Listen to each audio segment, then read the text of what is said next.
Hey everybody, welcome to episode 23 of Cool Chords. Today we're going to be taking a look at a classic song by Heatmiser titled Plainclothes Man. Hope you enjoy.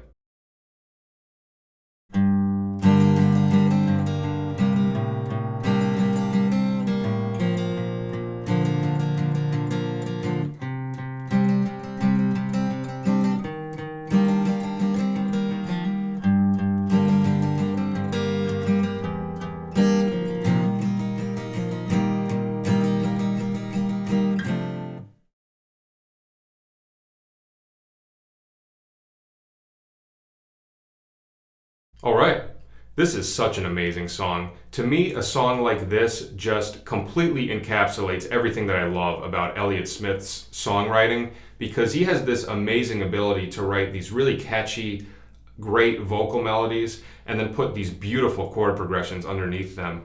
And oftentimes in a lot of his songs, he'll use the vocal melody as sort of like a center point within the chord progression. And this song is a perfect example of that. So as you saw on the sheet, we are tuned down a whole step. So our tuning is going to be D, G, C, F, A, and D. And I'm going to go over this in two segments. I'm going to do the theory part first, and then in the second segment, I'll do the actual guitar part and the pattern and stuff, because it's actually pretty complicated. Believe it or not, of all of the Cool Chords videos that I've done so far, this one took me the longest to learn. This is a pretty interesting guitar part. Really amazing stuff that he's doing here. I always forget how good of a guitar player Elliott Smith is, and then I'll learn some of his songs. I'm just like, oh my God, he's playing so much crazy stuff.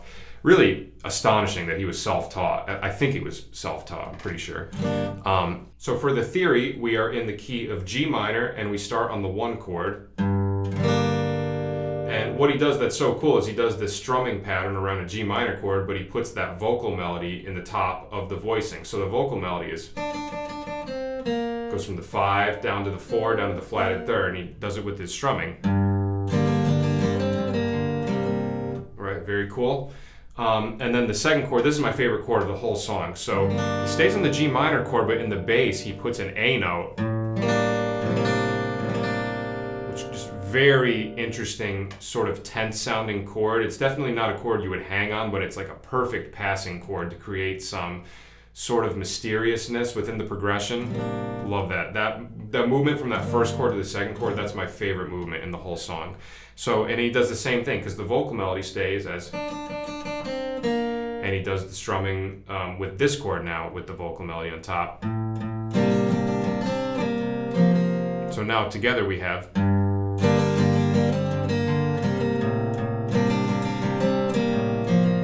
Right, so cool. And then the walk up continues. So in the bass now we go to B flat, and now he just does a B flat major chord, just a.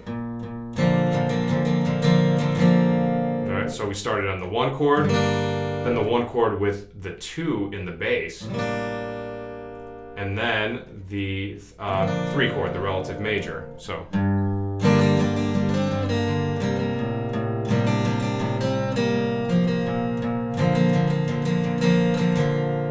And now we go to the 4 chord, we do a C, but he's just doing it as a power chord. He's not putting a third in there. I've seen a lot of people play it as major, but when I was listening to the song, it doesn't sound like there's a third. It sounds like it's just the root, 5th, and the root again. And at the very end, he puts the 2 on top, so it makes like a sus2. All right, so our first 4 chords.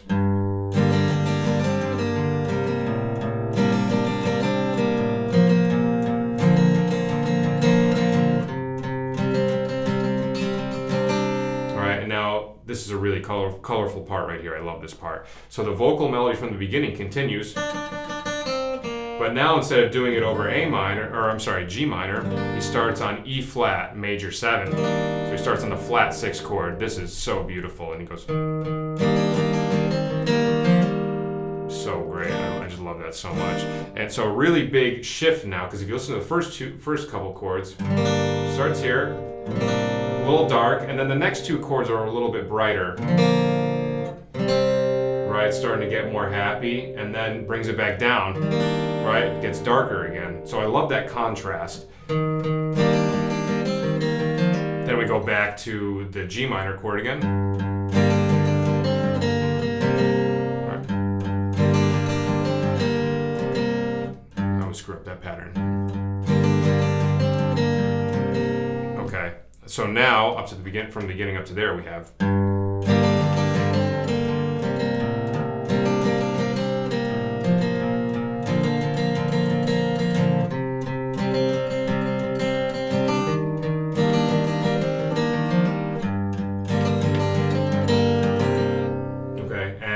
Last two chords, really interesting choice. We go to an E minor 7 flat 5 chord. So he goes from the flat 6 to the regular 6, right? Because we're coming from E flat major 7 to G minor to E minor 7 flat 5. So that is a chord that people will use. If you're in a minor key, you can start on the natural 6 and play a minor 7 flat 5.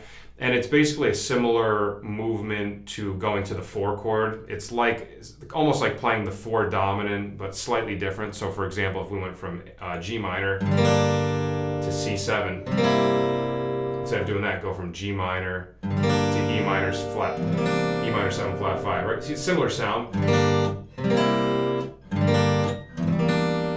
I would say that the 6 one, the minor 7 flat 5 one, is a little bit more colorful. So if you want some sort of movement that is a little bit more surprising to the ears, I would go with that one. Then right here we go. And then he goes back to the regular 6 chord, or regular flat 6 chord, E flat. And then the very end, he does this little quick flat 7 chord. So it's like an F6 chord with the C in the bass. Great chord to set up the G minor again. So that ending is like, and then it repeats again from the top. So beautiful harmonic movement there, and great contrast between bright and dark. So the whole thing would be this.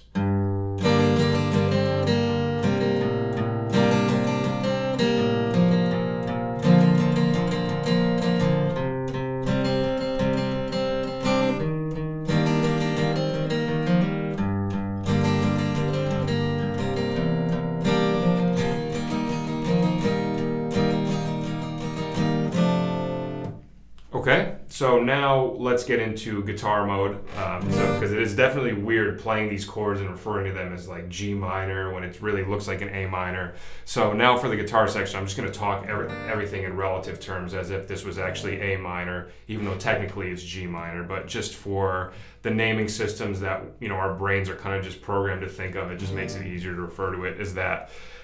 So we start with our A minor chord, and we do open A, and then we do strumming.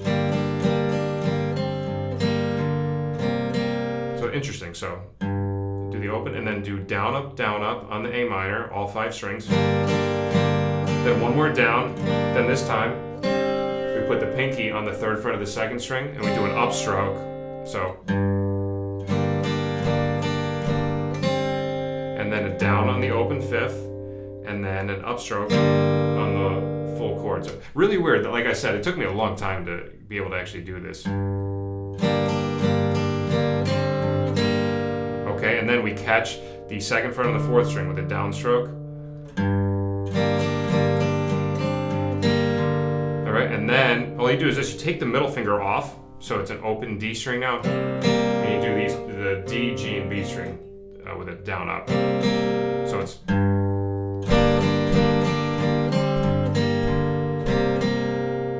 Love that. That's such like a great little movement in the middle of the chord to get down to that 2nd chord, because it's, you hear that. It's really subtle, but you hear that. So beautiful. And Elliott was just a genius. Then the 2nd chord, after we do that, we still keep these 2 notes down. Our middle finger is going to go to the 2nd fret of the 5th string now. This is the A minor over B. I'm doing 2 downs, I think. Yeah, 2 downs on this string, and then you just do the bottom 4 strings down, up, down, and then on this upstroke, you just do the 2nd, 3rd, and 4th string, and you put your pinky on the 3rd fret of the 2nd string. So, and then you actually do another up, and just take the pinky off and put your pointer back down on 1 on the 2nd string. pick goes back to the 5th string on a downstroke. And then take the ring finger off of the 3rd string and just play the 2nd and 3rd string with the down up. So, all right, so those first 2 chords we have.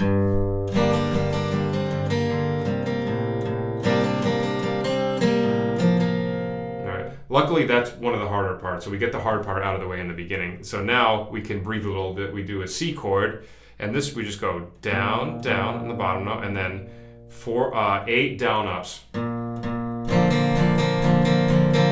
And then up, down. So that's not too bad compared to the first 2. And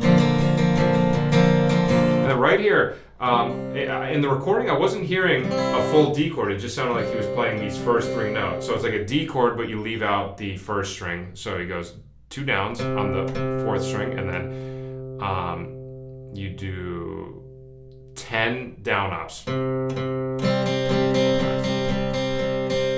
And then a down up, but you include the open 1st string. So it's like a sus2. And that one, he's like accenting certain parts of the strum, so it's like a little bit tricky. I'm not that comfortable with it, but if you want to get like super precise with how he's playing it, kind of like around there with the accents. And then we go to an F major 7 chord. So 3, 2, 1, open on the top 4 strings. And we do the bottom note twice with 2 downs. And then down, up, down, up, down. Now this is a little tricky. You have to put your pinky on the 3rd fret of the 2nd string and you catch it with an upstroke. So it's... And then downstroke on the bottom note again. And then take your pinky off, put your pointer finger down on 1 on the 2nd string, and do an upstroke. So we have... That's tricky. And then downstroke on the bottom note again. And then you just pick the open 3rd string and then hammer on to the 2nd fret on that string with your middle finger. Okay. Back to the A minor chord. So... the beginning part of that is the same pattern that we did at the beginning of the song.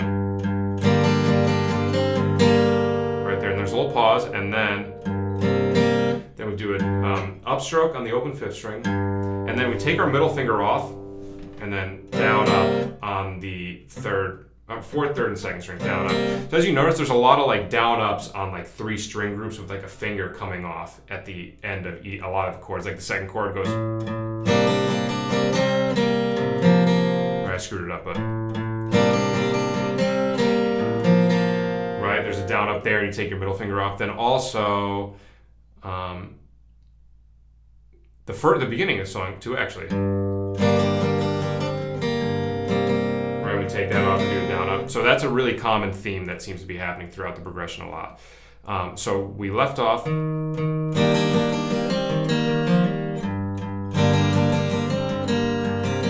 Alright, now right here, keep these down. Again, once again, keep the ring finger and pointer finger down. Just take your middle finger and put it on the 2nd fret of the bottom string. And right here, do 2 downs on the bottom note, and then a down on the 3rd, 2nd, and 1st string. And then just take your ring finger off of the 3rd string and do open twice with down up. So,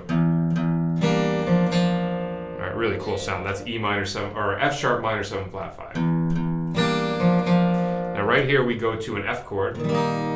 Like this, without the bottom one, but you're barring across, and then they start with the middle finger off, so it's open, and you hammer on to the 2nd fret.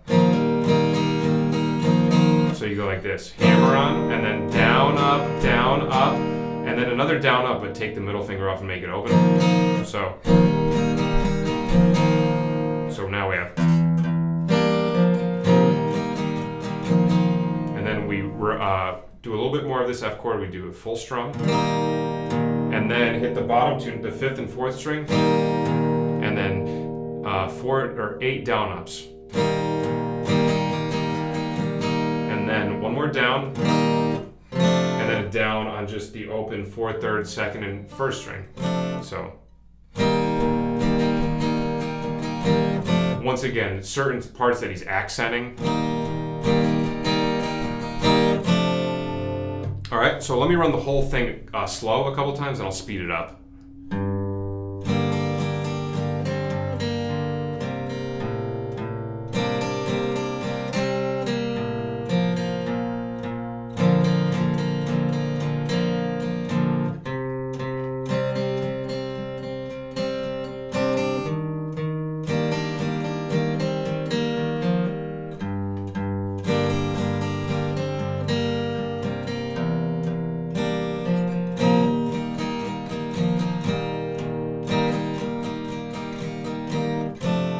All right, a little faster. 1, 2, 3, 4.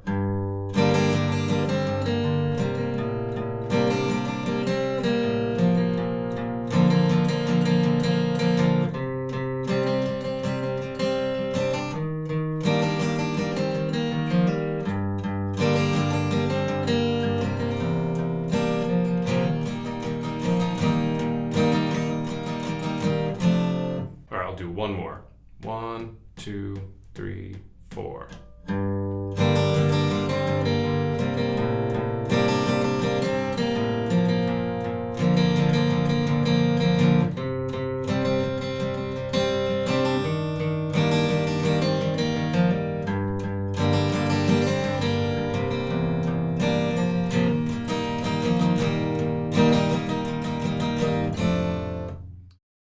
All right, so such an amazing progression. Great melody on the top of the chords, emphasizing the vocal melody. Great use of slash chords with the G minor over A. Great interchanging between the flat 6, major 7, and then the 6, minor 7, flat 5, giving a nice contrast. Great contrast between the dark and bright chords, like we were saying too.